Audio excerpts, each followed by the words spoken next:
We love hip hop. I'm an audio geek, bro, or I've become an audio. For real. Yeah, like, because the thing is, and it irks me when it comes to podcasting, or people that call what their shows are podcast.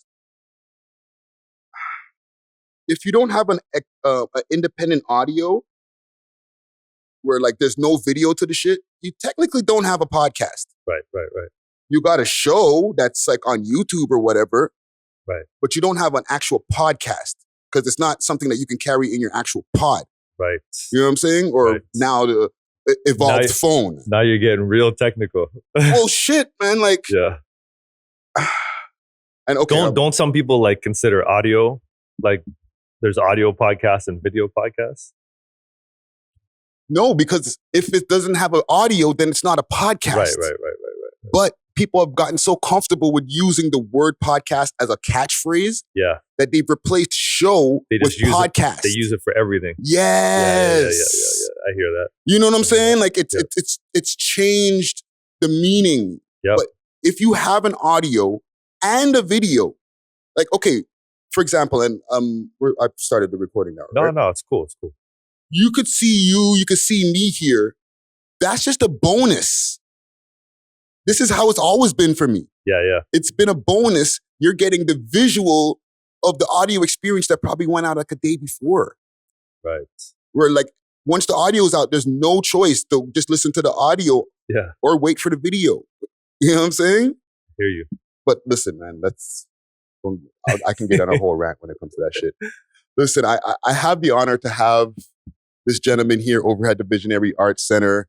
It's been a long time coming because I've known this gentleman who's sitting here for maybe, I don't want to date us too far. Let's just say 10, 15 years. enough to grow some gray hair. Exactly. We're not going to go multiple decades and then y'all going to be like, oh shit, here come the old heads again. You know what I'm saying? Yo, let it roll, man. But listen, man, this is an important conversation because a lot of times we interview rappers and we do interview people behind the scenes, but the people that I interview behind the scenes help to put the whole pieces of the Toronto history story together. You know what I'm saying? So when you get to talk to a rapper, you're like, oh, that's all the people in the front were doing this. But then when you get to talk to a producer or a DJ, you're like, oh, this is how it came to be. Right? So with no further ado, I have legendary DJ, legendary producer, just all around culture mover, DJ X in the motherfucking building. What up? Yo, what up? Thanks Finally for coming here, through, man. Finally here. It's been a minute. Yo, listen, fam, I really appreciate you coming through and having this conversation with me. Before we even get into any of the generic questions or any of my research stuff like that, I just want to know how are you doing? You know what I'm saying? We've gone through a lot of bullshit for the last 2 years, right? How are you and how is your mental health? You know what, man? I'm the best version of myself I have ever been. Nice. The last 2 years, quite honestly, were great for me, man. Like they were a blessing. And I know that's not the case for everybody, but you know, that's my reality, or at least that's how I feel. Yeah. And, yeah, man, I feel like the pandemic like put the brakes on everything. Mm-hmm. And you know, I have a family. I have a young 6-year-old daughter. Nice. And you know, my wife and I got to spend time just with them, like that I never would have gotten to spend if it wasn't for what happened. You know what I mean? And thankfully I was in a position where, you know, everything that was going on didn't affect me. It actually accelerated my business. So I have a marketing business, and, you know, everybody when the pandemic hit kind of was like, yo, everything's got to be online. It's all got to be digital. Like, you know, so my business went through the roof. Right. So I had that, plus I had the time. So these two things, like the time to spend with my family and that. And so it was just such a beautiful time, you know? Yeah. I was talking about it last night. I had some people over and we were just talking about how we just cooking stuff and baking things and like, you know what I mean? Just like hanging out, man. So it was good, but no, I'm in a good place, man. I'm older now. I've been through a lot. And I just feel really good, man. I just feel like like I said, I'm the best version of myself I've ever been. You know? No, that's beautiful, bro. Yeah. And before we even get to any of the interviews, questions, and stuff like that, also I want to give a quick shout out to my sponsors, Astro Pink. Always keeping me nice and toasty. You could check them out on their website, myastropink.com, or hit them up on their Instagram, astro_pink. If you know, you know. But let's get back into it. You were born in Vancouver. Mm-hmm. Family from Bermuda. No, family not from Bermuda, but I lived there twice. Once for a year, second time for 6 years. Okay, so then so before we get to the Bermuda, where's your family from? The roots? St. Lucia. Yeah, so my dad, my mom's Canadian. Okay. Generations of Canadians. And my dad's from St. Lucia, moved to Barbados and then to Michigan and grew up in Michigan. Wow. Was a draft dodger, came to Canada, met my mom, DJ X. Okay. You know what I'm saying? And we'll put the Bermuda to the side then, because when I was doing my little research, I'm like, that's the connections right there. But thank you. Yeah. Right? I mean, that kind of happened by accident. So my mother remarried and married an accountant, and Bermuda was like a haven for accountants. Okay. And so we ended up moving there, and that's how that happened. And how old were you when that first happened? So the first time, I'm horrible with time frames, but like the first time I would have been like maybe 4. Okay. And that was for a year. And then the second time I would have been maybe 6 or 7. Wow. And then the second time I was there until I was 13-ish. Mm-hmm. Yeah.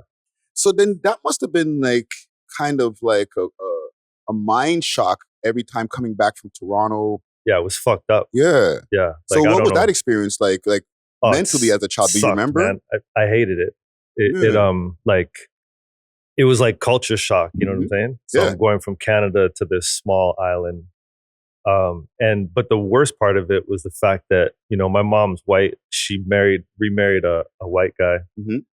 And so now I'm over on this island with all these black people with 2 white parents. And when you're a kid, nobody understands that shit, right? Yeah. So they were just like, yo, what's wrong with you? Like, where'd you come from? Like, why do you have white parents? Yeah, because they're looking at your skin and then they're looking at your parents and they're like, wait a minute.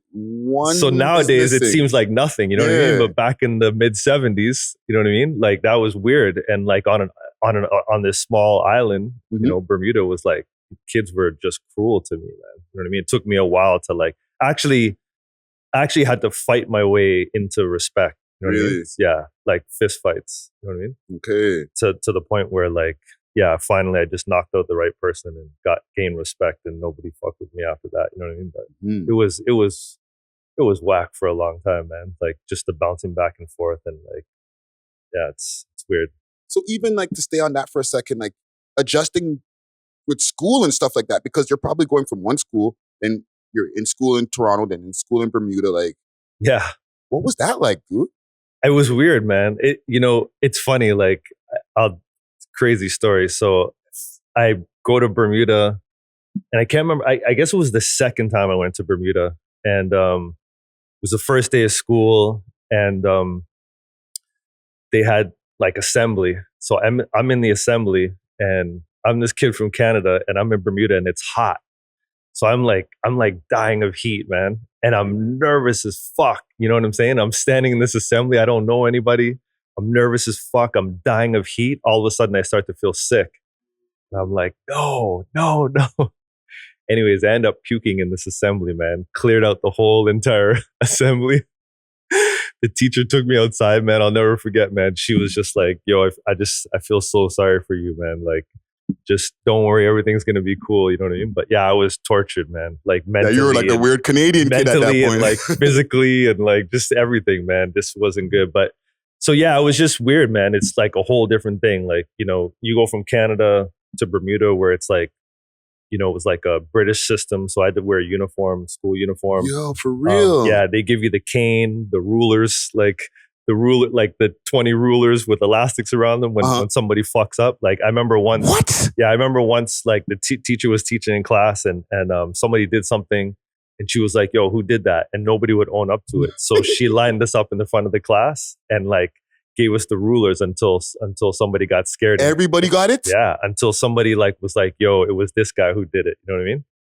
That sounds And then traumatizing. that's a whole other set of drama, right? So everybody's getting licks until until somebody speaks up. Then the person who speaks up is a snitch. So now they got issues. You know what I'm saying? Wow. But like, yeah, man, it like, and you know, just being in a classroom where it's really hot, no air conditioning, and like, I'm gonna say they're more advanced there, like school wise. So you know, you go there, I was like maybe a little behind or whatever. You know what I mean? So it's like catching up.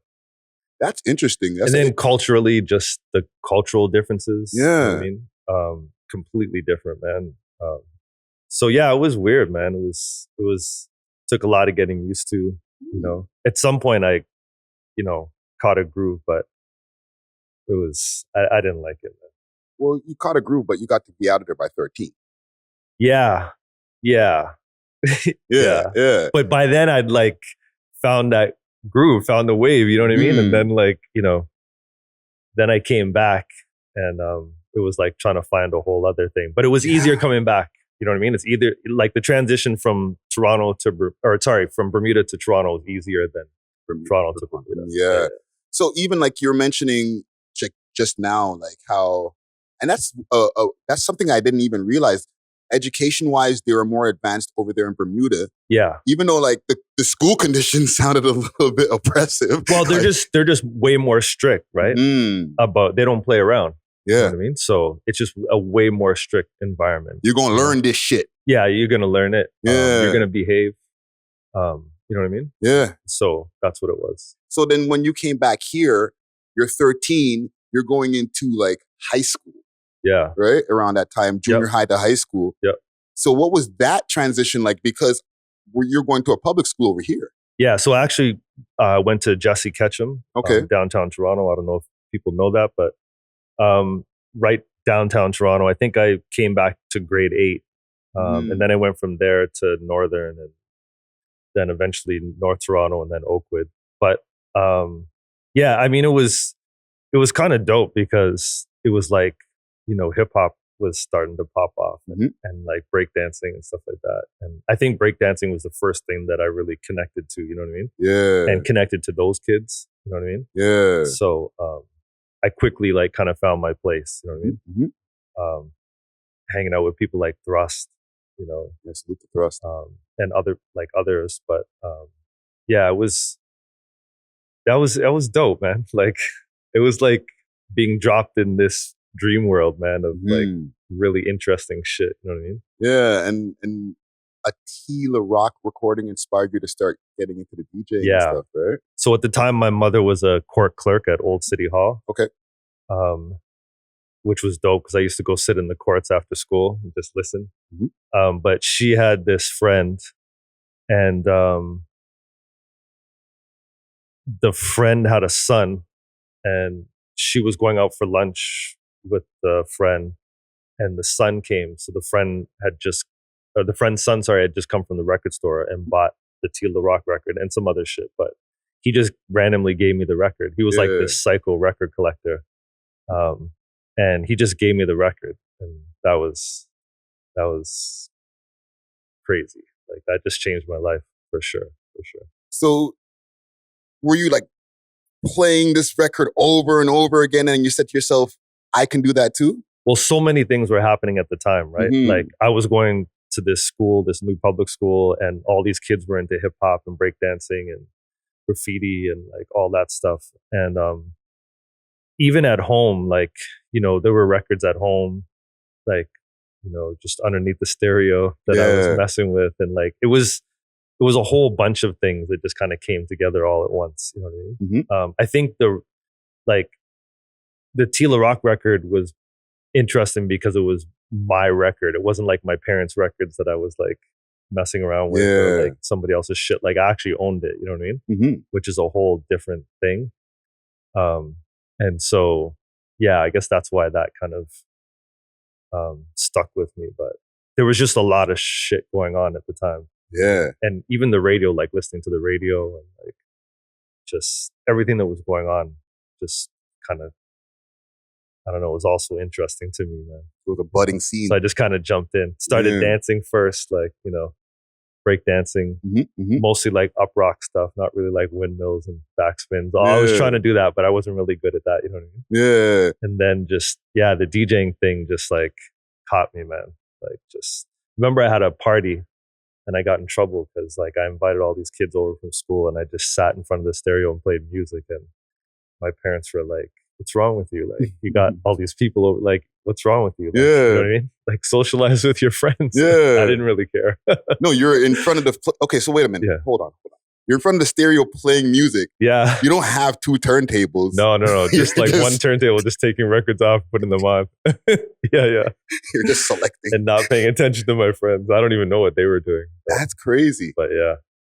But You're I get like DJ to the bone, bro. Yeah, I get like that though. I'm like super, super hyper focused. Like if I'm interested in something, like you'll never tear me away from it. You know what I mean? It wouldn't matter what's going on. Yeah. And so then at that time, you were also joining like DJ competitions and stuff like that? Yeah. So I mean, I just, going from sitting in front of the stereo to like, finding another turntable and putting it together, and then eventually buying a mixer, and then like, then ended up buying 1200s and all that stuff. And like I said, I was just hyper focused. Man. Yeah. And I just practiced like 8-10 hours a day. You know what I mean? And when you do that, there's only one result. Yeah. So I became a ninja, and so I started to want to flex my skills and go in these competitions. And I started to do that and did pretty good. You know what I mean? So you've done like the DMC competitions and stuff like that. Yeah. What are those like? Because I had a conversation years ago with DJ A-Track, who is the youngest DMC winner. At one point in time, right? Yep. But I never got a chance to really have a like in-depth conversation about what that experience is like when you're a young DJ in front of a whole bunch of people, and now you got to like show out. You know what I'm saying? Like, what's going through your mind then? Because it's not like, I know how it feels as being a rapper doing that, but as a DJ and all the focus is now on you, you got to have a serious fucking scratch session now. Yeah. What's that like? It's terrifying. It's terrifying. But I think like when you practice as much as I did, there's a certain level of confidence there that like helps balance out the terrifying. Just how like horrifying it is. Balances it out. But yeah, man, I mean, it's just you're on the spot. It's it's like sports people, like basketball players, like whatever sports guys, they're in front of everybody, they're competing. I'm competing. Sometimes there are multiple rounds, so you had to you had to organize your show so that you save the best for last in case you made it. But which is also tricky, because when you're saving your best for last, you might need the best in the beginning rounds to even get there. You know what I mean? So it's like you got to play the right cards. You know what I mean? And like, so it's that proper balance of like organizing your show properly, and then saving something for the end, in case you're competing for the championship and stuff. KO punch. So, but yeah, it's just a lot of practice, a lot of being nervous, like, all that, But I guess there's times too when you're confident. Like, I guess it depends on who you're up against and how you're feeling that day. You know what I mean? Because some of the regionals, like I would just look around and be like, oh, I got this. You know what I mean? Like you already know, smoke show. You already know who you're up against because you're so deep in it. You're so all the players involved, and you know what you're up against a lot of the time. Yeah. So sometimes you'd be like, oh, I got this. You know what I mean? Unless I fuck up, I got this. Yeah, and you got to see the show tapes or the game tapes, as they say. You know what I'm saying? Yeah. But other times, then you're like, oh, I don't know. You know. And then there's always the aspect of like certain days, like. You know what it's like. You wake up some days, you feel invincible, and other days you kind of feel like a little low or whatever. You know what I mean? So it depends on which day you're competing on. You know what I'm saying? This is true. So it's a vibe, right? Yeah. So, and even before we get to like your voyage into getting into radio and stuff like that, right? You're a fantastic voyage, but we'll save that. Did you ever rap? Because I always want to know from people who are in the culture, who breakdanced, you DJ'd, you know what I mean? Have you ever spray painted a wall up maybe? Never spray painted a wall, danced lots, obviously DJing. Mm-hmm. I have messed around with rapping and singing. Okay. But rapping very lightly, singing a lot more serious. Mm-hmm. Yeah, I just never viewed myself as a rapper. Did you record them? Yeah, I did. Okay. The singing thing is interesting because I got to this point later on, like maybe mid 2000s, maybe a little later, where, you know, I've always been a producer and I got really fed up with artists and just dealing with them. Yeah. And so I started to demo my own shit. You know what I mean? So I would produce shit and I would demo my own shit. So I actually ended up making a whole entire album of me, like mostly singing. Okay. Sometimes rapping, but more like singing the rap. You know what I mean? In a weird way. But yeah, I would do that just to demo my material. Yeah. Because I didn't feel like dealing with artists. And so I just kind of evolved into that. You know what I mean? But I never really took myself super serious like that. You know what I mean? Mm-hmm. Did you I wish I did though. Well, I did. You were demoing stuff. Did you ever get any placements? Yeah. Like ghostwriting placements? What's that? Did you ever get any placements? No. Okay. No. Because you said, yeah, I was like, oh shit. No. You know what I mean? No. Who are you to ghost for? No. I didn't. I always, you know what, honestly, I always found writing hard. I think that's probably why I was never a rapper, because I hate writing. Yeah. I really do. I find it difficult. So yeah, unless you're going to be like Jay-Z and it's all off the top of your head. Yeah. You know what I mean? Like, I just always found that very difficult. So that's probably what stopped me from doing it, you know? See, you should have been a rapper now. In these times, none of these kids write shit. And they're all trash. You know what's so funny is that Ron Nelson, who I'm sure you know, is recording an entire album right now. And I'm watching him go through this whole process. What? Yeah. Oh, sorry. I'm thinking in my head, Ron Nelson himself recording. He's recording other people. No, he's rapping. He's recording his own album. Yeah. I have a few tracks on his album. Yo, we love hip hop exclusive bombshell there. Yeah. Yo, I did not know that. Yeah. He's on social. It's out there. He's been pushing it out there. So, you know. I got to get him back in my algorithm, man. I got too much fuckery in my algorithm. Yeah, man. Okay, so let's continue here on your journey, because you started radio with the Jam Factor with DJ Mastermind. Yeah. So tell us about that. Yeah, I mean, so, you know, I was a ninja and all these, like, you know. And stop. Ninja? DJ. You're a DJ ninja. DJ ninja. Okay. Yeah, nobody could fuck with me. And so Mastermind wasn't the greatest DJ at the time, but he had this radio show and he was a great host. And he kept like getting DJs to come on the show and DJ for him. So it was kind of natural that he would ask me, you know what I mean? It didn't last for long, but you know, so that's how I got my first start on radio, was him. Basically asking me to be on the show with him. And then you went to Fantastic Voyage with the person you just mentioned before, Ron Nelson. Yeah, with Ron Nelson. So Mastermind and I kicked off, which we do quite seldom, even now. Like we have interesting personalities. Whole lot of love there. One of my best friends. It's a mastermind. Yeah. One of my best friends, hands down. But we've always had, like, we clash over things. So back then we clashed, and it was his show. So he's like, you gotta go, man. Yeah. And at the time I was friends with Ron Nelson, who had the bigger show on CKLN. And when Mastermind canceled me, I called Ron, and Ron was like, fuck that show, man. Come and do my show with me. Yeah. Right? So then next thing you know, I'm there. Okay. Just like that. Boom. Okay. It was funny because my life went from being like a total disaster. Like I was 15 or 16 years old. When you get canceled at age 16 from a radio show in the mid 80s or late 80s, you're crying.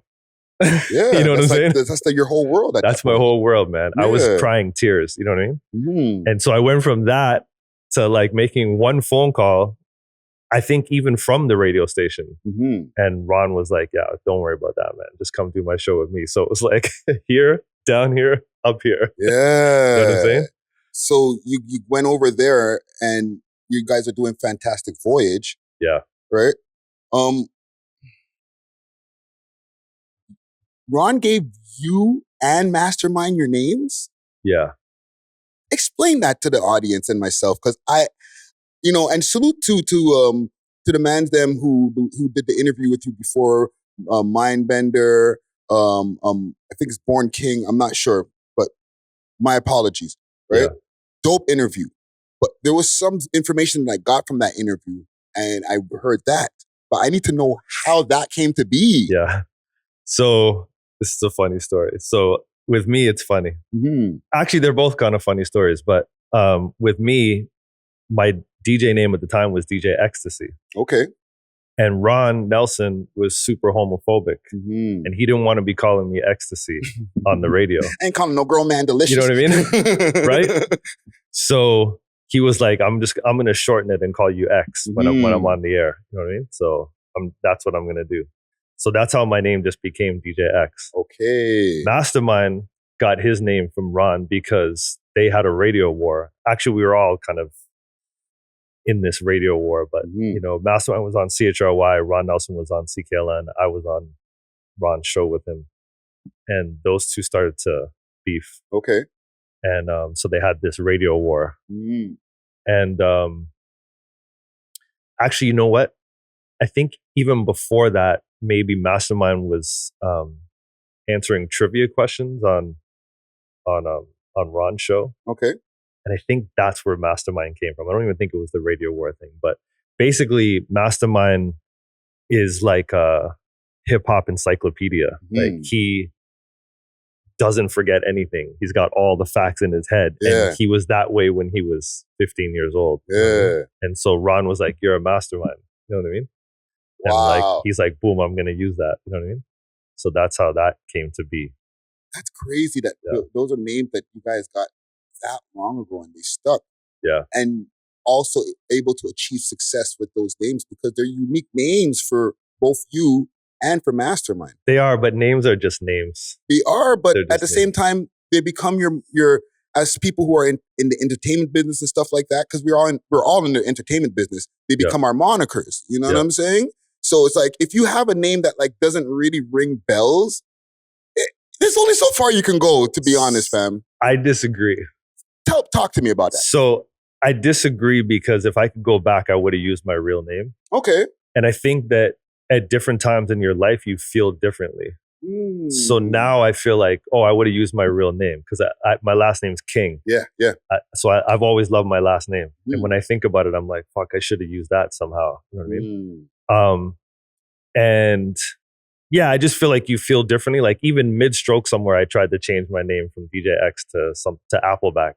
Really? I don't know if you know this, but I did not. This is an unknown fact. Yeah, there's a couple records out there that I produced that actually have that name on them, so they wouldn't even know that it was me. Wow. If they don't know that fact.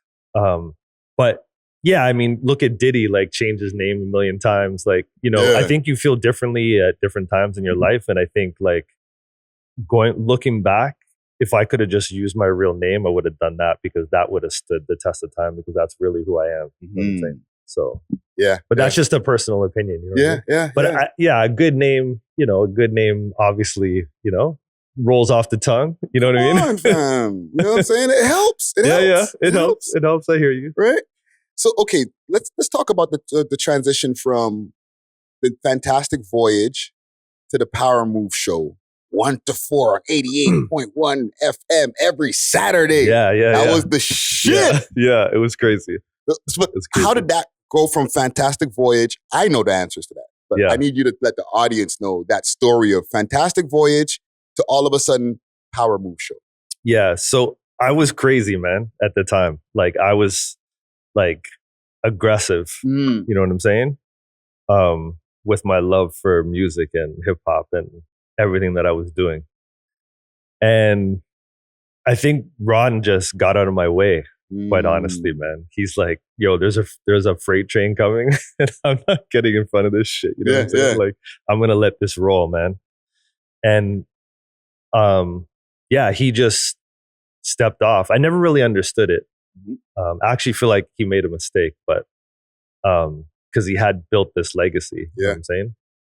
Which didn't really end there, but like that was a huge part of it. You know what I mean? And but yeah, he just like kind of told me one day, like, I'm done, and you know, you're gonna take the reins. You know what I mean? And I didn't even want to. Right.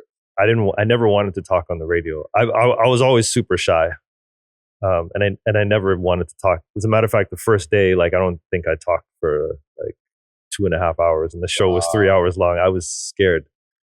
So no breaks in between, nothing. Like just playing music, and so that kind of happened to me, and I just became a host, and because I was so just into it, like the power move became what it was. Like I just tried to do everything I possibly could with it. You know what I mean? Like, yeah.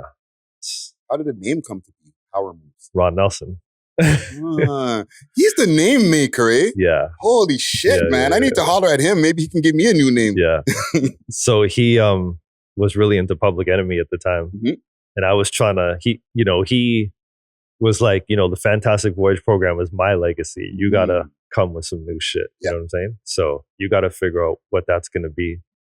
So he was kind of teaching me and guiding me, and like, if it wasn't for him, I might have just kept the name Fantastic Voyage and kept rolling with that. You know what I mean?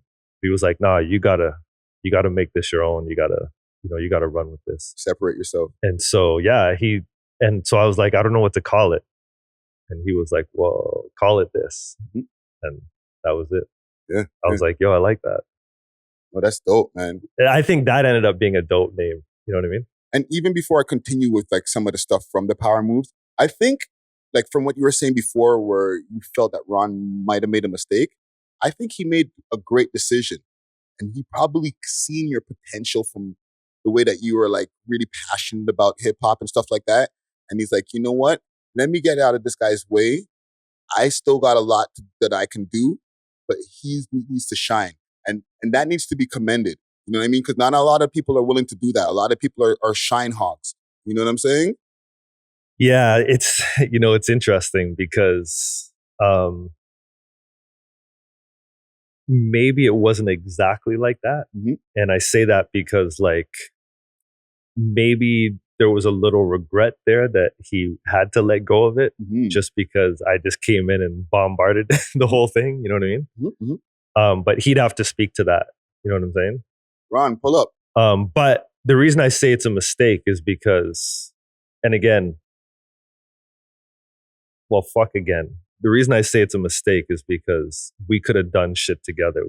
You could be like more powerful as a team. You know what I'm saying? So if he looked at things that way and was like, you know what, like, let me work with you and even other people, like, let's bring other people, let's build a conglomerate. Let's, you know what I mean? Yeah. Which I think that would have been better for him, for sure. It worked out great for me. I'm not mad at that. You know what I'm saying? But I just, like, I look back and I'm like, fuck, man, we could have done shit together. Like, he's still one of my best friends today. Like, and so, yeah, I think like we have such a great vibe. Like, we get along so well, and we could have done so much together. You know what I mean? So, well, and when you look up to somebody in the way that I looked up to him, you want that guidance. Like, you want them to be there. Like, he got fully out of the way and almost, you know what I mean? Like, I didn't want him out of the way. You know what I'm saying? Well, he kind of put you in the deep end in a way. Yeah, he did. And I kind of fuck with that, bro. I feel you, man. Like I said, man, it worked out for me. Like, I'm not mad. You know what I'm saying? But like, I wonder what could have been if, like, we stayed working together like that. You know what I mean? Yeah. Well, one thing that did start happening is that you became, to me, the main DJ in the city at one point. Like, there was college radio was budding. There was 89.5 FM over there at UFT that was doing their thing. Okay. 88.1 was over there at the Ryerson campus. Mhm. And there was 105.5 that were doing their thing over in the West, right? Mhm. But all these DJs are starting to pop up all over the place. But that Saturday show, dude, was the main spot, including Eat the Beat. Yeah. I think it's the placement, right? It's like Saturday afternoon. It was placed 1 to 4. Placed so perfectly. Yes. You know what I mean? It was out of the way of a lot of things, like out of the way of the work week and like any bullshit like that. CIUT was like at nighttime, which is cool, but you lose a certain audience at nighttime. It had a legacy before I even got there. So the setup was ideal. You know what I'm saying? The setup was ideal, man. Yeah. And tell me about the Eat the Beat competition. How did that come to be in the first place? Just an idea. Like, what can I do with this radio show to make it interesting? That feeds the culture. And naturally, freestyle was like, had to be that. You know what I'm saying? What else is it going to be? I mean, obviously there were some other things, but there's nothing more potent than that, more real. You know what I'm saying? So, and then it's like you just use the tools that you have. So it's like you have these phone lines. How can I be inclusive? You know what I mean? Of like the people, the audience. You know what I'm saying? Yeah. Because that's really important. And so it just, like, let's just use the phone lines. Let's like, let's use what we have, use the audience. And it just worked, man. Just an idea. Most memorable Eat the Beat for you?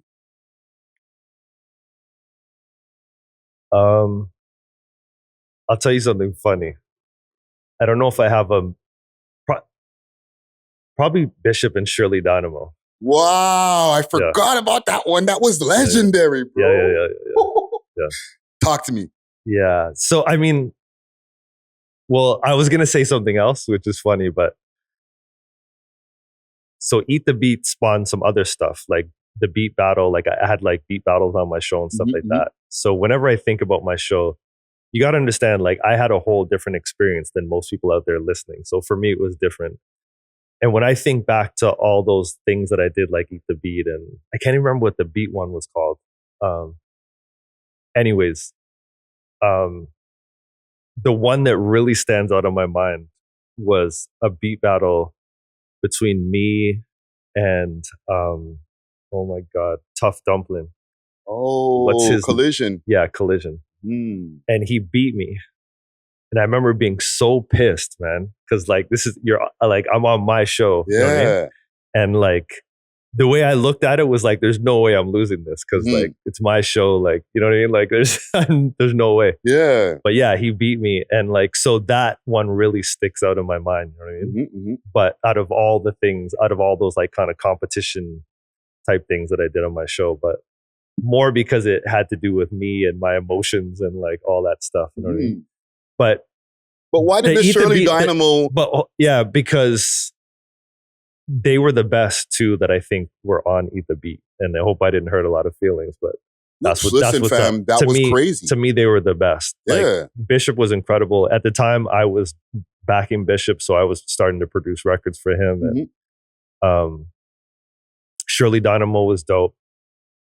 So that was they were memorable. There was another time when somebody was on Eat the Beat, and their mother picked up the phone. Like, so there are landlines, right, in people's houses, and at that time there were multiple landlines. So like, let's say you lived in a triplex with 3 floors or some shit like that, right? You got a phone in the basement, you got a phone on the main floor, you got a phone on the top. So if you're on the phone in the basement, you know what I'm saying, and your mom's upstairs and she needs to use the phone, she picks up the phone. So she picks up the phone and interrupts the competition and tells them, "Yo, get off the phone. I need to make a call. It's important." Like this and that, like right in the middle. So that was one that I remembered, like very, very memorable. You know Probably called a kid by his gubby and everything. Oh my God, man. Crazy. Like crazy. That's wild. Hilarious. Hilarious. You know what I mean? So that was funny, man. But there were so many moments, you know what I mean? So many moments that were dope, man. Was there any, because they're battling, right, online, or not online, before there was online, like on the phone line. They're battling back and forth. There was the legendary one where Frankie Payne, aka Juggernaut, called in from jail. Yeah. Right? Oh yeah. You know what I'm saying? See? Yeah. Right? Like, yeah. But like they're battling back and forth online. And I know it can get heated when it comes to this hip hop battling. Yeah. Was there anything that got so heated where you're like, yo, this might go left, man? Like you guys need to like reel back a bit, relax. Getting aggressive right now. Not on Eat the Beat. Not on Eat the Not Beat. on Eat the Beat. But there were many other moments where like I thought I was gonna die, basically. Can I have one of these moments? Because I remember going downstairs to that station, it being packed a lot of times, mad rappers. Yep. The city was very thuggy as it is now, right? Yep. So it's worse now. It's worse now, but like people weren't getting together at the radio station at the time now, right? Yeah, yeah. Now, before everybody could just meet up at the radio station. They know you're over there. You're not playing my fucking record, bro. Yep. I don't know how I'm still living, man, to be quite honest with you, man. Like, yeah. Talk to me about a couple of those scenarios, man. I mean, it was a weekly thing. Like there was always that pressure on me, man. Like always that pressure on me. You know what I mean? And so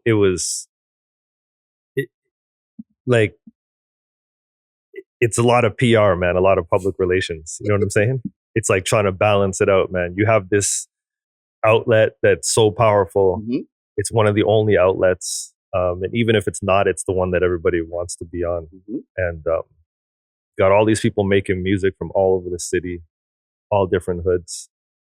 And they want to get on. You know what I mean? And then you blend that with, this is a show and I have to program hopefully the best possible music and show that I can. You know what I mean? So I gotta judge things.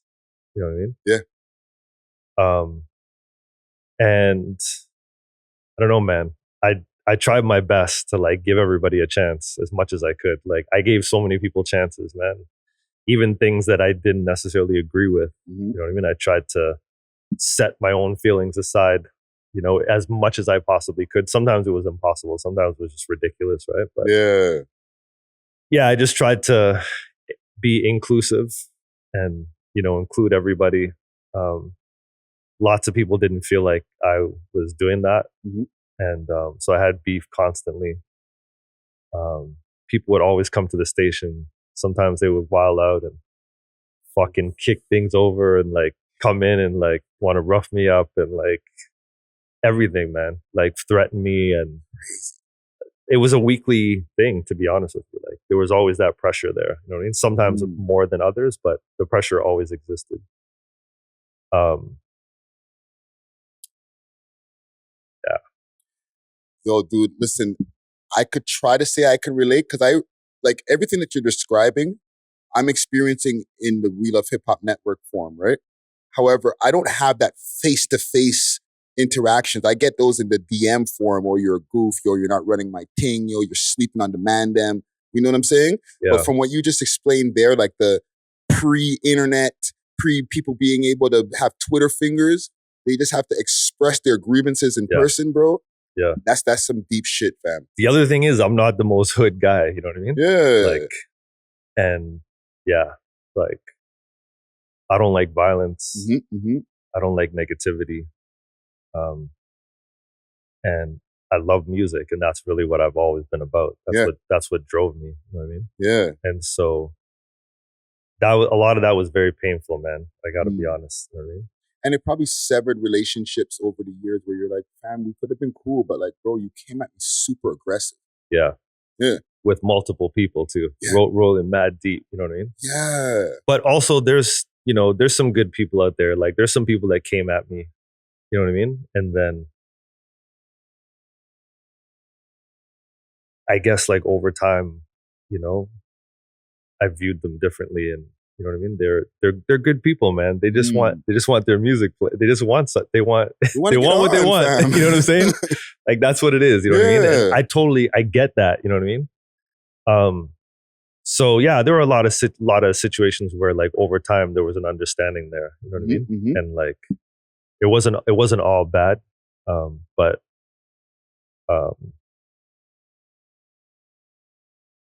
It's real shit. Lot of real shit, man. Yeah. A lot of times I felt scared to go do my job. You know what I mean? I could imagine, fam. Yeah. Tell me about banning Big L from the show. Banning Big L's music from the show. I don't even remember that. You don't? But I don't remember it. But without even asking you what that was all about, it was probably had to do with the radio station. Because radio stations have rules which are governed by the CRTC. So I can't remember what it is. Like, maybe you know more. I don't remember that. But like, it was probably me playing some dirty version of the record. And like the station saying to me like, yo, man, you can't fucking play shit like that. Yeah. Chill. You know what I'm saying? Did you get a lot of issues like that? Tons, man. Tons. Like with clean versions? Constant. Was it because of the clean versions or was it because of the content of the music? Content in the music. Interesting. And me just not giving a fuck and just playing shit. You know what I mean? Like, it took me a while to consider a lot of the social issues that come along with music. I mean, I'm very rhythmic. Like, I just like beats. You know what I'm saying? I like hip hop. I just like music. A lot of the time, I don't care what people are saying on the record. To me, that's secondary. And no offense to lyricists out there, but that's just, I'm very beat oriented and rhythmically driven. And if I hear a song and the beat is dope and the person sounds decent over it, I don't give a fuck what they're saying. Yeah. And when I was a kid and I'm on the radio, I was just like aimlessly just fucking playing anything. Like, I just didn't give a shit. Like, yo, this shit's hot. Like, run it. You know what I'm saying? But I wasn't really listening to what was happening. You know what I mean? So the program directors would come to me and be like, yo, what the fuck, man? Like, are you listening to what they're saying on this record? Like, you cannot play this on the radio. You know what I mean? So I had that pressure constantly on me. And it wasn't like, it took me a while, man. It took me a while to like, be like, you know what? You're right. You know what I mean? You see where they're coming from. Yeah, I can't do this. You know what I mean? Yeah. You're right. You know what I mean? A lot of derogatory shit on some of those records. Yeah. So yeah, there was that pressure too. So now you got the hood pressure, you got the station pressure, you got the pressure from yourself. Yo. Yeah. The thing is, like, we're watching from the outside and we're just like, yo, DJ X, yo, you know what I'm saying? We got to get our music over to this guy. We're not realizing, and I'm having this realization now as we're having this conversation, all of the different dramas and different dynamics of things that you had to go through. Yeah. That's deep, bro. That's why I said, like, for me, it was a whole different experience. Like, you know, people stop me on the street and they're like, yo, that shit was crazy. I grew up like, yo, do you remember this? Like, you know, blah, blah, blah. And like, for me, it's a whole other experience. Not a bad experience, the mixed experience. Yeah. But like some of the moments that some of these people are talking about, I don't even know if I was really enjoying them because I had all these things, you know, all these things that I'm dealing with, you know what I mean? And like, at times it felt like a job too. You know what I'm saying? Like, so I'm there doing a job. I have a purpose. I have all these things I have to consider that are going on. And so, yeah, it was crazy at times. You know what I mean? Yeah. Great moments too. Like, don't get me wrong. It's funny because I think sometimes I talk too much about the negative things just because they stick so heavily with me. You know what I mean? Yeah. Like scars on me. No, but it happened, right? But like, it was dope, man. Like, I wouldn't trade it for anything. You know what I mean? I was so lucky. Like, I was lucky, man. Lucky to be in that position. Yeah, and it was history at the end of the day. You know what I'm saying? This is all, even like us having this conversation right now, you made moments in history that need to be revisited, right? For the reasons why, you know, people want to interview you and stuff like that, because they need to know about this history that you were a part of, that you helped to like create, you know what I'm saying? And even like, you were part of like a lot of like DJing for shows and stuff like that. Including like you DJ'd for Biggie when he came down here for that short show that he was like. The show was short. Right? Yeah, I did in 95. Yeah, I did a lot. I filled in for DJ Scratch on an EPMD show one day, which was pretty dope, crazy, because they ended up coming to my house. So Eric Sermon came to my house at this little apartment on off the Danforth. Like, I've been there.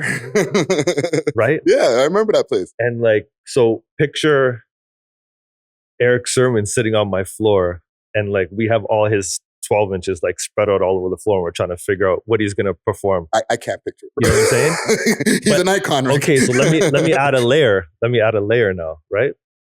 In comes Mishy and Flavor Flav, and they sit on the couch. So now Mishy, Flavor Flav sitting on my couch, Eric Sermon sitting on the floor with me, and then we jump in my car and we drive to the docks where the show was. Yo, that sounds like a superhero convention. Crazy, right? Like stuff like that. You know what I'm saying? Like That's wild. Just crazy. Yeah. Okay. But yeah, I've DJed for a lot of people, man. Like EPMD, like, you know, and then Toronto Acts, Dream Warriors, Rumble, Thrust. There's more. Oh, Mishy. Legend. Yeah, a lot of. With the Biggie situation, right? And a lot of people who are in the old school know that whole Biggie show was going on. I think it was Byways on Yonge Street. Like, it was in a food court. It was in the food court? It was in a food court downstairs. Yeah. Right? We're not going to revisit that moment, because anybody who needs to revisit that moment, check out the other interview, like I was saying, with Mindbender and them. Yeah. And it's been posted many times. Yeah. However, what I did learn from that interview as well is that you had an elevator incident with Biggie. Yeah. Can you retell that story here on We Love Hip Hop? Yeah. So me, Thrust, and I don't know who else was with us, but we went to a show in Buffalo that had Biggie on it. And I can't even remember who else was on it. I'm horrible with remembering things. Forgive me. So after the show, it was in Rochester, New York. After the show, we find out that all the acts are staying at this hotel. So we're like, yo, let's go to the hotel. Right. So we go to the hotel. We're running around the hotel trying to find everybody. I somehow lose Thrust, and I get on the elevator. Who's on the elevator? Biggie with Break of Dawn, who was a female DJ from WBLK. Okay. Super popular at the time. Yeah. So I get on the elevator, we start going up, and the door never opens. So we're stuck on this elevator now. Damn. Yeah. And the crazy thing about that is that those two people are dead. So Biggie obviously died. She died having a baby in the hospital. R.I.P. Crazy. So neither of them are alive. But yeah, we weren't in there for long, but 5 or 10 minutes stuck in this elevator. Was he panicking? Nah. Biggie was just like, yo, how are we gonna get out of here? Like, you know what I'm saying? Like, yo, son. Like, you know what I'm saying? Yeah. Just did he remember you from the DJing in Toronto? No. Wow. They go through so many cities. He probably didn't even realize. Yeah. I'm And I was like, again, man, I'm shy. I don't really like. I just got on the elevator and I'm just standing there like quiet. You know what I'm saying? I don't even think I said anything about the elevator. I just stood there because I'm freaking out. Right? I'm on the elevator with Biggie. You know what I mean? It's crazy. That's and wild. even Break of Dawn, like I was freaking out over that too, because TJ Hooker and Break of Dawn were like probably the biggest like urban DJs that reached our territory back then. You know what I mean? Like they were on a commercial, black station. Yeah. They were massive. So I was freaking out that she was there, let alone like Biggie, you know what I mean? Like it was all just crazy. So I'm just kind of standing there, you know what I mean? Like, elevator story, yeah, bro. Man. That's crazy, man. Crazy. And you continued on like to get into the production side of things. You and Scam, you know what I'm saying? Salute to Scam. I think I got some beats from you guys at one point too. Probably. You know what I'm saying? Because you guys were recording over at the spot, at the crib. So how did you evolve into the production side of things? I think that's a natural progression if you're a DJ. Yep. like you play music, you're like, how do you make this music? You know what I mean? And then you just start to, even some of the toys and like some of the things that you're doing, you know, if you're cutting two records back and forth, you know, you're cutting up a breakbeat or whatever, you're kind of making a beat, you know, it's like the beginning of making a beat. Yeah. So it's just a natural progression. And if you're deep, you just go deeper and you start buying shit. So I bought an SP1200 and just started making beats. And it just kind of evolved from there. Yeah. Then it's just a matter of producing people and making records and all types of shit. And you were getting some placements at that point too, you and Scam. Yeah, I mean, it probably wasn't hard. Like I probably could have taken that a lot further. I mean, just because of the position that I was in, like I knew it wouldn't have been hard for me to play shit. Yeah. I wasn't really focused on that, but yeah, I got, you know, I produced for a lot of people, man. A lot of people.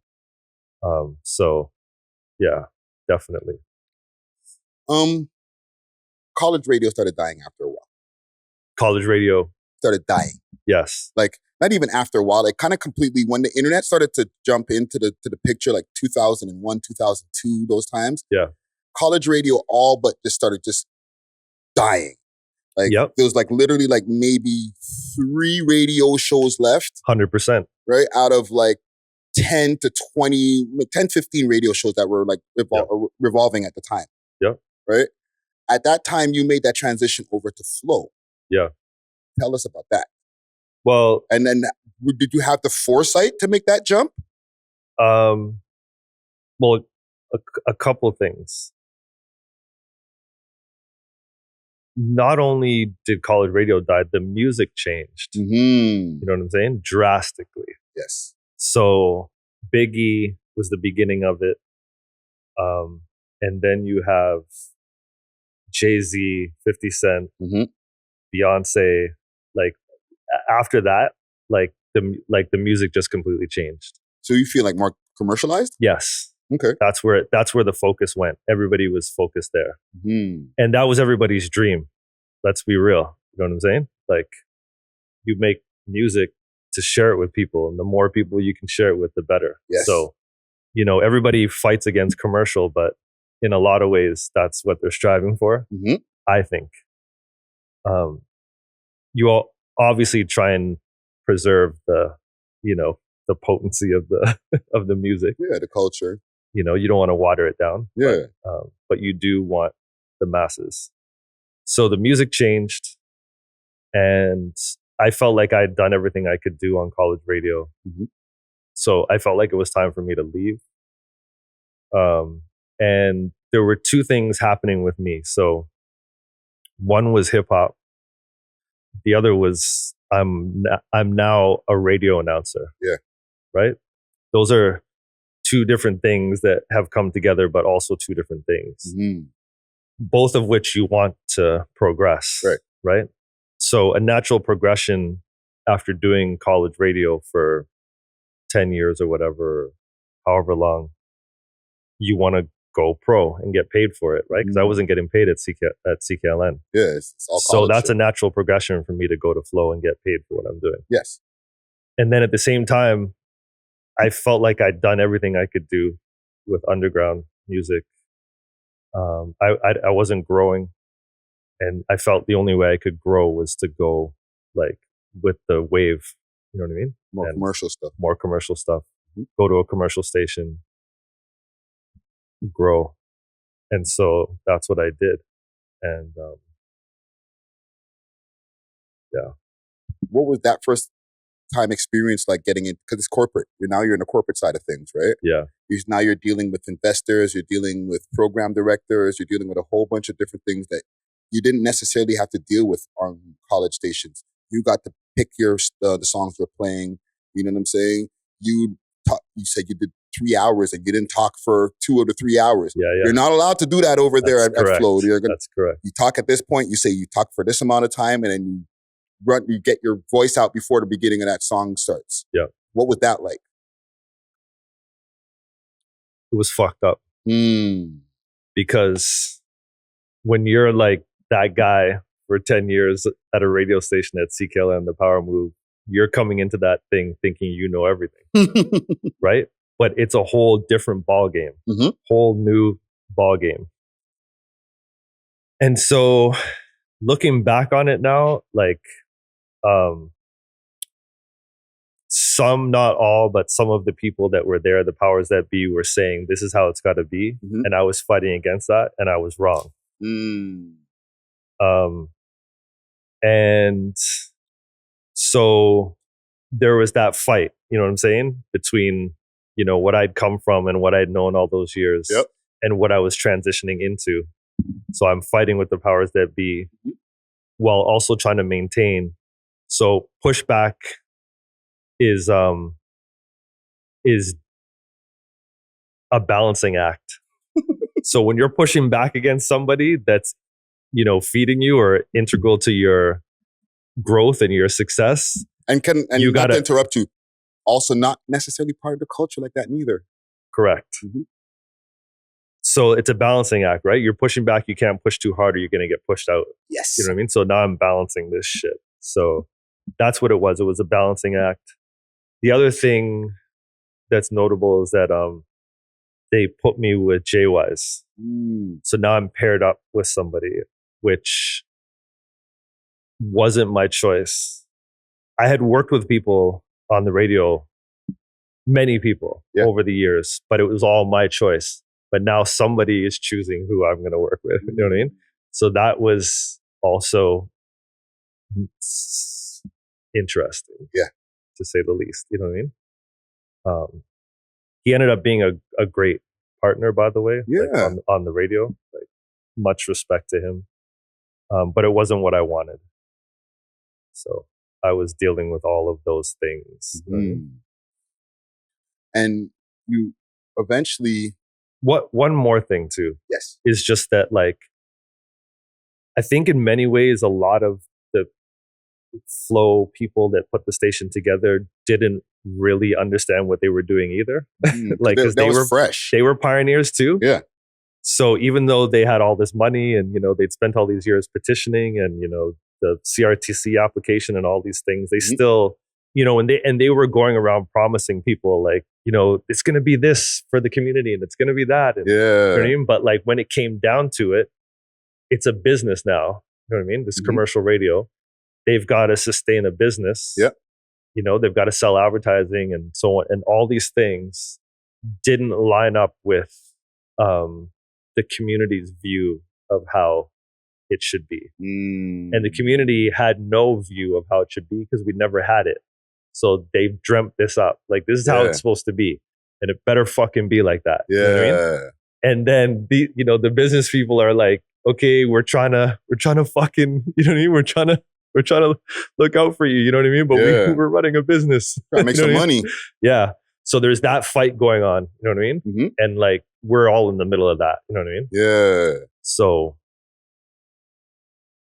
yeah, like, you're kind of caught in the middle of the community and like that thing. And like, you know, so that was going on too. That's crazy. And you went from one commercial station to even more commercial station. Yeah. Because you went over to KissFM after. Yeah, that was crazy. So, again, like, Flow was like this hot mess, if I'm honest. You know what I mean? Like, everybody was fighting about what it was supposed to be and, like, you know. Yeah. So all that's going on and like, it just didn't feel like we were in the pocket. You know what I'm saying? Like, when I was on the Power Move, I was in the pocket. Yeah. You know what I'm saying? Like, regardless of all the things that I was dealing with, at least I knew like what I was doing felt right. You know what I mean? And this time it didn't feel right. Like, it felt messy. And so I just didn't like the way it felt, man. And yeah, then Kiss came after me, and because we were number one at night, so we were doing really well. Like, the night show, which we were on, like JWise and I, from I don't know, 7 to whatever, or 6 to whatever, was doing really well. Mhm. The rest of the station wasn't doing so good. And the music had skewed very urban, very black at the time. Yeah. Again, 50 Cent, Jay-Z, Beyonce. And that was becoming the new pop. So Kiss was now feeling the heat because their Avril Lavigne ain't working no more. You know what I'm saying? Not keeping people on the dial. You know what I'm saying? Yeah. So now they need some real shit. You know what I'm saying? So they draw for me. And I was like, yeah, I got to get the fuck out of here. Yeah. This is a mess. You know what I mean? Probably the worst decision of my life. But for that year that I was there or whatever, it was bliss. Yeah. Like I was very happy, man. They paid me well. They looked after me, gave me my own show. I didn't, I just felt comfortable. You know what I mean? And again, going back to the lane. So there's hip hop, but then there's me as a radio announcer. Right. That was really like taking off for me. You know what I mean? Because now I'm on one of the top stations in the country. Yes. You know what I mean? Yes. So I've gone from the basement to like the top of top. You're the voice. You're a voice on the radio. Exactly. Yes. But not only am I a voice, now I'm on a Rogers Communications radio station. They're the number one broadcasting company in the country. Yes. Let alone the city. Yeah. And Kiss is wildly successful. And so here comes me. You know what I mean? And a lot is riding on me. So, and they're treating me like that. Yeah. Like they're giving me respect. You know what I mean? Lots of it. So they're like, look, we want to bring you over. We really want to build shit around you. You know what I mean? Because like the music's going in that direction and we need you. Yeah. And so, they just gave me all the tools that I needed and like really supported me, taught me a lot, worked with me. But what happened was, they got out of their zone. So they're pop and things started to go way too urban. So I come over there like and just kill it. I think my first ratings were like a 12 share, which is like unheard of. Like, what's the average? So share? just like to give you an idea, like having a 12 share in the ratings is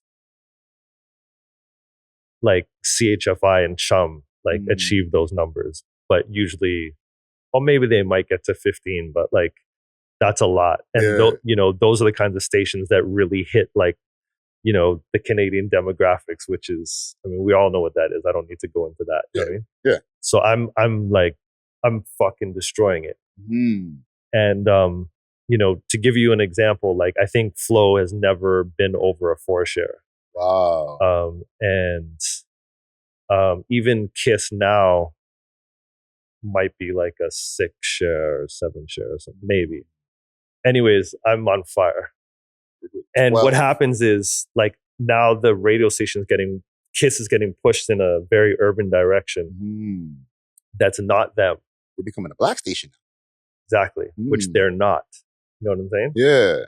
And so I think ultimately they were like, you know what, we got to get out of this because it's either we go completely black or, or we got to get out. Yeah. And you have to understand how these businesses view these stations. Like Kiss is a brand and there is a vision behind that brand. So Kiss is A, B, C, D, E, F, G. Right. And this is what it represents and stuff like that. You know what I mean? Which was none of that. Nothing black. Yeah. You know what I mean? So they were like, we got to get out of this game. And I think also business-wise, I think maybe hip-hop and R&B has never really translated into dollars. Ad dollars. In this country. Yeah. So nobody buys the records, nobody listens to the radio, nobody watches the television shows. And if they did, we would have many record labels, independents. We would have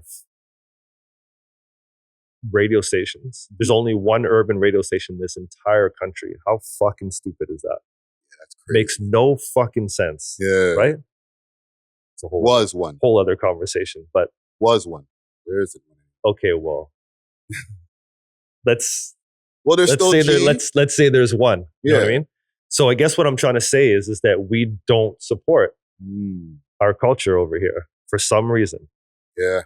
And so I think they probably saw their revenue like suffer. So they're like, you know what? We could probably do better by doing an alternative rock station or something like that. So they turned into Jack FM, and the bottom falls out from underneath me, and I'm like, fuck this shit. Fuck everybody. Yeah. You jump completely out of radio. Yeah, I was like, fuck it. For a long time, I was like I never want to see a fucking turntable or a record, or I don't want to see anything for like a long time. And it's crazy because that's kind of like what happened with Flow right now. Like or what Flow was when they were at 93.5. Like Stingray decided to change the format, and then boom, now they're just a country station, I think. Right? Yeah, they're not country. They're like mixed format. Yeah. So, right. So they just switched. So that happens. Like radio stations is the bottom line is the most important at the end of the day, right? Yes. So it's not about, oh well, we really love this music or whatever. They don't care. What's gonna work? What's keeping people on the dial so they don't turn the dial and go down to the other stations? Yeah. If it's happening, then change it up. Exactly. Right? Exactly. You mentioned also in the beginning of our conversation, and we're good. You don't need to wash him or anything like that, because we've been talking for a minute. I'm good. Okay. I'm good. Listen, this is important to me to lock in and get all of this information. It's good, man. I love this, man. I could talk about this. I could write a book, fam. This is like time capsule information for me. You know what I'm saying? So I really appreciate this. Absolutely. And for the people who are in the listening audience, DJ X in the motherfucking house again. You know what I'm saying? We spoke about your consultation company and stuff like that at the beginning of this conversation. But that's something that got birthed after that Jack FM transition and stuff like that. Yeah. So can you tell me about like how that got birthed? Yeah, it's interesting how that came together. So at the time I had to reinvent my life. Yeah. So I'm on the radio, I'm this A-list DJ, and the bottom falls out. I lose the job at Kiss. I didn't want to go back to Flow, which I guess I could have done, but I just didn't want to do that. And a good part of me maybe was like, I think like Kiss in some ways, like by the time I got there, like I was like, maybe this isn't like as good as I thought it would be. You know what I mean? It was bliss, don't get me wrong, like I said before, but you have a vision in your mind of where you want to be, and sometimes you get there and you're just like, this, like, is this all it's gonna be? You know what I mean? So like, and I think like it was dope, don't get me wrong, but when it all fell out, I was like, this is fucking bullshit, and I have nowhere to go. You know what I mean? I could go to Flow, but there's nowhere else in the country I can go and be who I am. You know what I mean? Just play hip hop. Yeah. So I was like, I got to reinvent my life. And I have all these connections and this legacy that I've built. So I came up with this business concept where I was going to take the music management model and flip it. So music manager finds an artist, charges them 15% or whatever to facilitate their careers. Yeah. So my flip on that was that you're an artist, you're going to pay me, you're going to retain me monthly, and I will do those same set of things. But I'm not going to take a percentage. You're just going to pay me whatever. Upfront. Right? Upfront, monthly. Because if you're a manager, in order to make $100,000, if you're getting 10%, your artist has to be making $1 million a year. How many fucking artists do you know making $1 million a year in 2003? Nobody. Even in 2022. Exactly. Yeah. So I was like, okay, if you guys want to do this, you're going to pay me and I'll do it. And I can do whatever you want. I can walk you into labels. I can take you to studios. I can introduce you to producers. I can do almost anything you want to do, like literally. And if I can't do it, I'll figure it out very, very easily. Yeah. So I started that.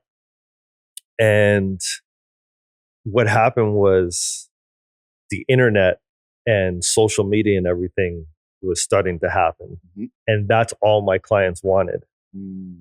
They, in a weird way, didn't want the connections with labels and this and that, or maybe they weren't at the stage for that. Maybe they needed to like do A, B, and C before they got to those other stages. Right. And so a lot of it was like, I need a website. I need digital assets. I need this and that. And so my company just kind of morphed into a marketing company. Yeah.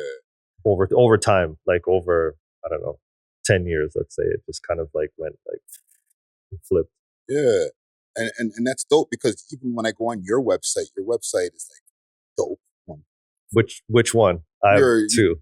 Your DJX website. Oh yeah. Like where I find like a bunch of house mixes and stuff like that. Yeah. And like even like before getting into like what's on the website, just the way like to navigate through the site, it's like very smooth and everything like that. So like you definitely have the know-how and the team to make sure that you guys are good in the digital space. Yeah. Right. But I'm looking and I don't see hip hop mixes. I see that, but I see a lot of house mixes. Yeah. When did that start happening? Well, I think I've just evolved, and like in the 90s, like the late 80s and the 90s, I had blinders on. You couldn't talk to me about anything other than hip hop. Well, that's not true. Sorry. Anything other than hip hop, or anything like super hip hop related. So like, you know, jazz fusion or funk or things that people were sampling, I was into, but like anything other than that, you couldn't talk to me about it. Yeah. But I have such a great love for music that like over time, as I got older, I just started to love other things. You know what I mean? And now it's to the point that like, I feel like I love more things than the average person. You know what I mean? Like, you know, everybody always says to me, and they say it to me a lot because they know what I come from. They're always like, oh, music sucks now, you know, this and that. And I'm like, shut the fuck up, man. Like there's good music now. There was good music back then. There was shitty music back then. There's shitty music now. It's the fucking same. Nothing has changed. Yeah. It's exactly the same. Yeah. It's just there's more of it now. It's more accessible. Yeah. You know what I mean? So I just opened up my mind, man. There's just a lot of different things that I like. And there's a lot of different things that I've experimented with musically. And I'm just very, very open-minded musically. And house specifically, I was into in the 80s. So like in the 80s, it was like hip hop and house were the two like underground music like lanes in a lot of ways. There was other stuff. But and there was like, a fusion back then too. Yeah, there was other stuff, but like house and hip hop were similar in that like there were a lot of like little independent labels. Like it was budding. You know what I'm saying? Like so those were kind of the two things that like I think I was really into. Yeah. So naturally later on I picked the house up again. You know what I mean? Like I have so much house now that I've just collected over the years that I love that I can't even play anywhere. But I do love house. I love everything now though. The only thing I hate is rock and roll. And that's maybe harsh, but again, I'm a very rhythmic person. Like I just like some of the rock just goes too far out of that lane. You know what I mean? Hard to dance to. Yeah. Last couple of things I want to touch on before we end our conversation here, right? I was watching like even with Wiz Khalifa, you know, there was that viral thing that was going on with him arguing with the DJ and like knocking his hat off and stuff like that. And just like with the way that the world has evolved, where DJs are now just completely on their laptops, they're not getting 1200s anymore and all that. Do you think that people respect the craft of DJing the same way anymore? It depends. Like, yes, there's all kinds of different people out there. Mm. You know what I mean? Go hang out with Scratch Bastard for a day. Yeah, you know what I mean? You'll find out that people respect the craft of DJing. Mm. So there's every kind of person out there now. It's just we're exposed to all these so much stuff now. You know what I mean? So yeah, absolutely. Is it a part of hip hop in the same way? No. Mm. But hip hop has evolved. And it's become what it is. Yeah. You know what I mean? You can either be mad at that or not. You can either enjoy it or not. Like, that's up to you. But you can also go find DJ culture if you want. Yeah. Like, it's there. You got to go look for it. You know what I mean? Mm-hmm. So yeah, some people do, some people don't. Just like back in the day. You know what I mean? Yeah. It's I don't know. That's how I view it. Even with like right now, the way people are consuming music, right? They're finding it through the internet. They're finding it through people's social media pages, stuff like that. Can DJs break records now? Yeah. On social media.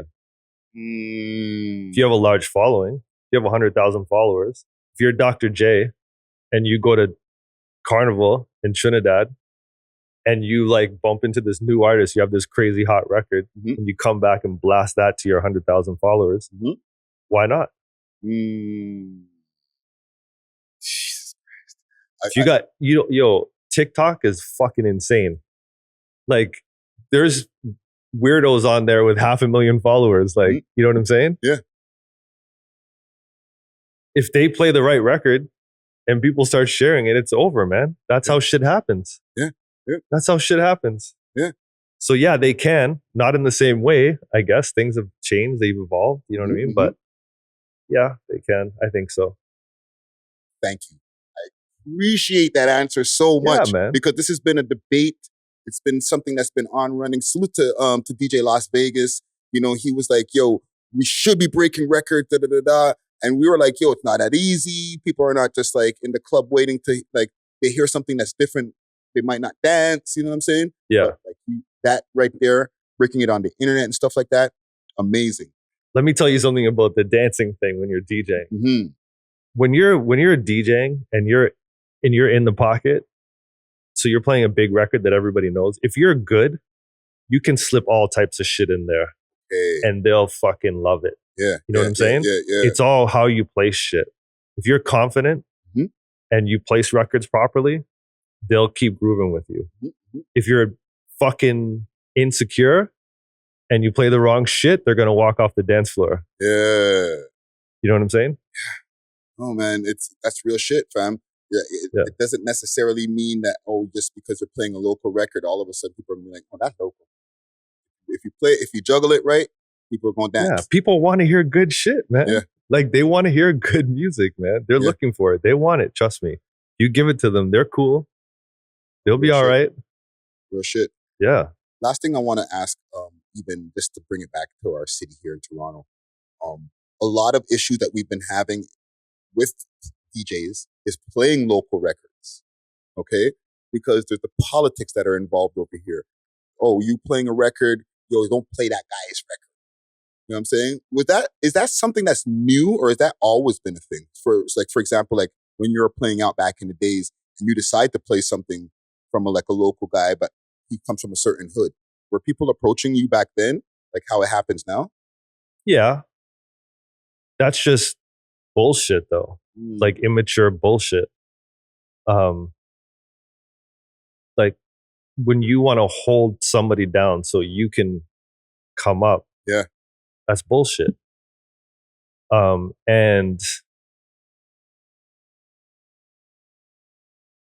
sometimes that's like natural behavior. Like, you know, like we all feel like that at times. You know what I mean? Like, fuck them. Like, look at me. Do my play my shit. You know what I mean? Like, you know, fucking let me shine. You know what I mean? Like, we all have those negative feelings sometimes, but that's fucking bullshit.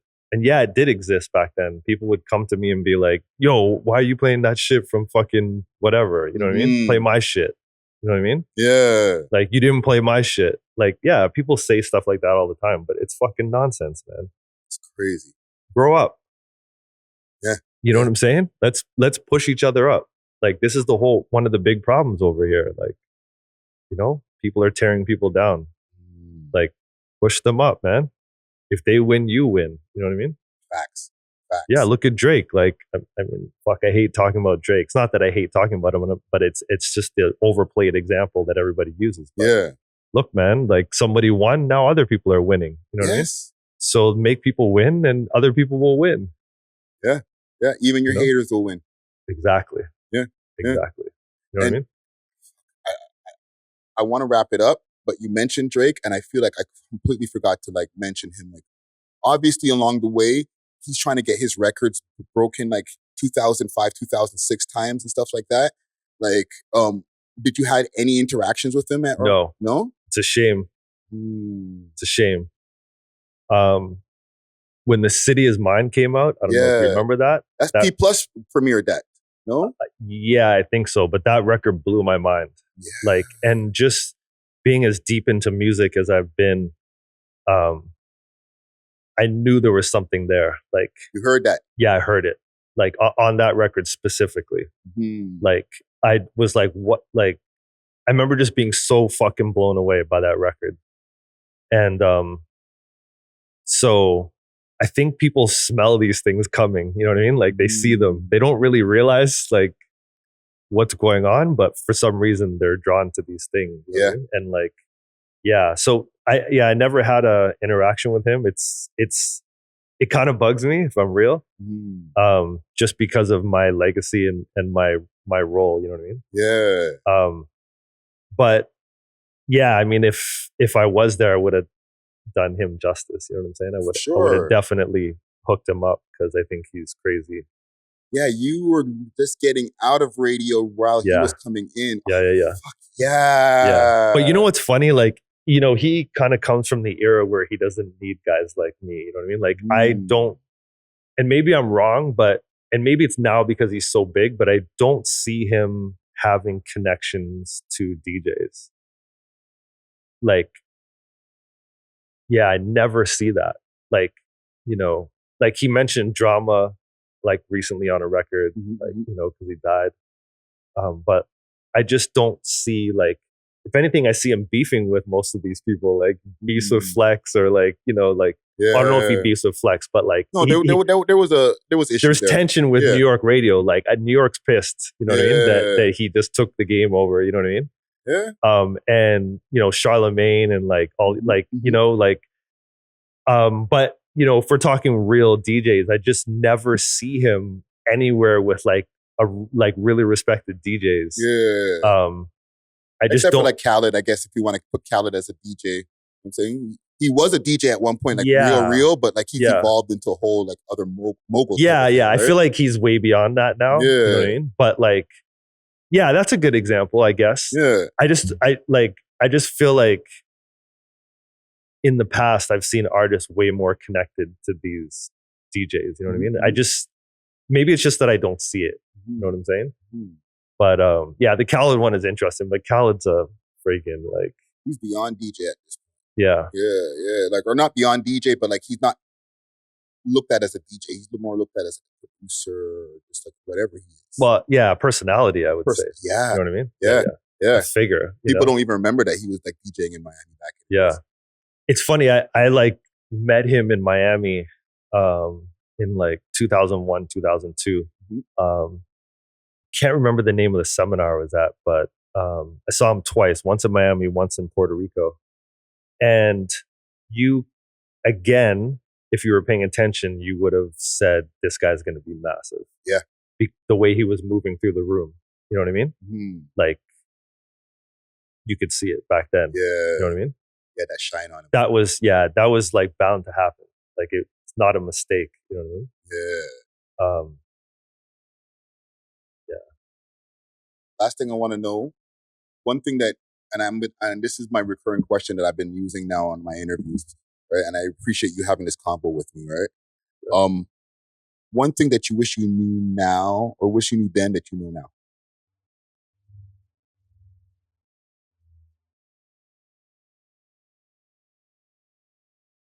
That's a fucking crazy question. because you've collected a lot of data along the years. You know what I'm saying? You've had some lefts and some rights, right? But if you were like had the knowledge that you have now of the game and everything like that, what would be one right that you would have done instead of a left back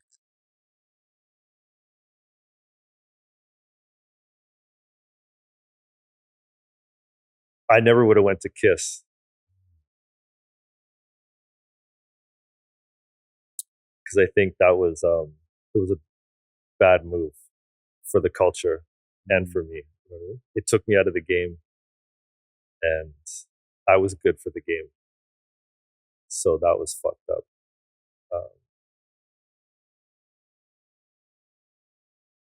I don't know. That's probably like the main one. Okay.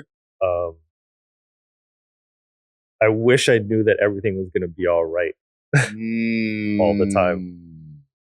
So now I know, you know? Yeah. 30 years later, everything's cool. It's gonna be all right. I wish I knew that some days back then. Yeah. Because some days the pressure was heavy. I think it's the end of the world. Yeah. Yeah. You know what I'm saying? Yeah.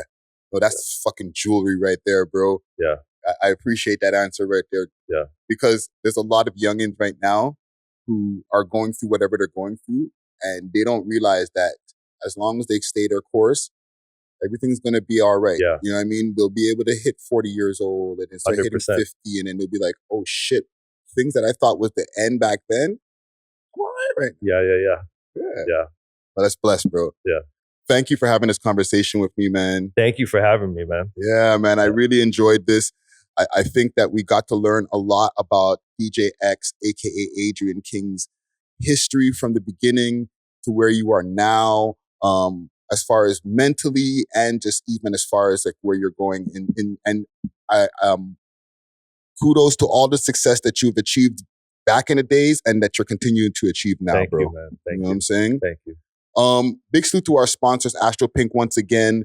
You could check them out on Instagram, Astro_Pink and myastropink.com on their website. Hit the like, hit the subscribe, all that good stuff for all the people on YouTube, and leave a iTunes rating and all that for the people who are in the listening audience. You know what I'm saying? Another one in the vault. DJ X in the building. Yes. It's your boy Friday Ricky Dred, and I'm off of this. Deuces. We love hip hop.